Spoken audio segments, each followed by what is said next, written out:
are some of the attributes of God that we have been looking at. God is eternal, He's all-powerful, He's all-knowing, He is everywhere present, and simple spirit. There are the two we're going to look at tonight. He is unchangeable, He is also self-existent. There are several other attributes that we'll look at as well. But these three right here, number 2, 3, and 4, are called the three omnis. Omnipotent, it's a way of saying He's all-powerful. Omniscient, saying He's all-knowing. And omnipresent, He's everywhere present. Those are the three omnis that we're going to look at. Omnipresence, or everywhere present, tonight, as well as simple spirit. In fact, this is what we're going to do tonight. We're going to first define what we mean by omnipresence. What does it mean for God to be omnipresent?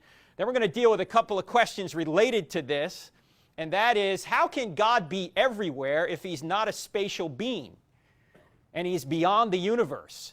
And how does God's omnipresence affect all of the universe? God's omnipresence affects us right here as we sit here.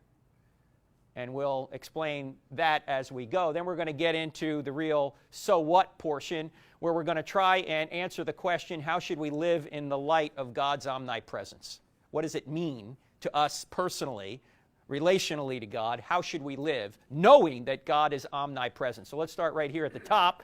What is omnipresence? And let's just define, let's break up the word. Omni means all or everywhere, and of course presence means present. So that means that God is everywhere present. There is nowhere that God is absent. But there's some qualifications to this we have to look at.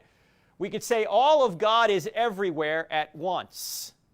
All of God is everywhere at once, but God is present too, but not part of creation. It's not pantheism. What's pantheism?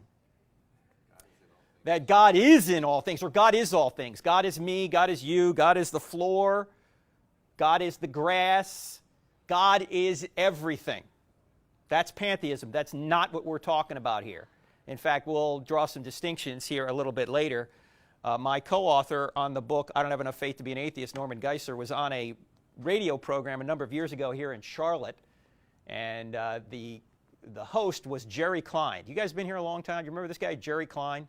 He was a Jewish pantheist, which is kind of a contradiction in terms.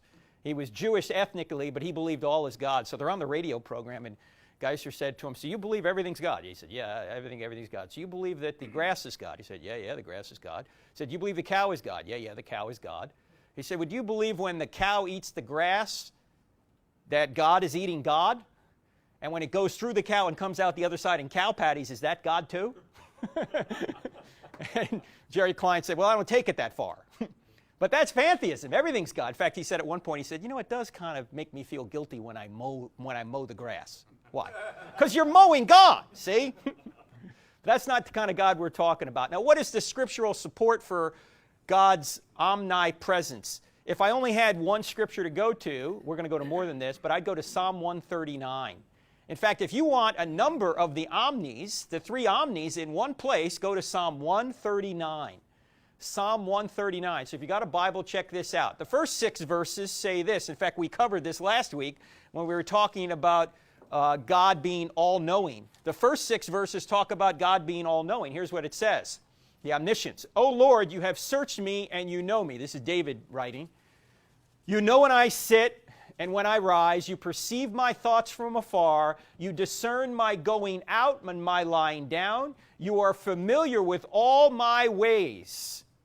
Before a word is on my tongue, you know it completely. O Lord, you hem me in, behind and before. You have laid your hand upon me. Such knowledge is too wonderful for me, too lofty for me to attain. So David here is admitting that God knows all things, and he can't even approach the knowledge of God. In fact, we may have talked about this before, but one of the answers to the question of if God, why evil, is the fact that God may have reasons for allowing evil that we don't know. We can't understand. Why? Because God can see how the trillions of choices that are made, in fact, every day, how they all come out in time and in eternity. They all could work for good, even though we can't see how they work for good. Why? Because we're locked in time. We can't see the future. We can barely remember the past, right? So God is outside of time, and he's all-knowing. He knows everything that has happened, is happening, and will happen. and he knows us, as David says. Well, the next few verses talk about God's omnipresence. He continues, David says, where can I go from your spirit? Where can I flee from your presence? If I go up to the heavens, you are there. If I make my bed in the depths, you are there. If I rise on the wings of the dawn, if I settle on the far side of the sea, even there your hand will guide me, your right hand will hold me fast. If I say, surely the darkness will hide me and the light become night around me, even the darkness will not be dark to you. The night will shine like the day, for darkness is as light to you. You can't get away from God. You can run, but you can't hide. No matter where you go, God is there.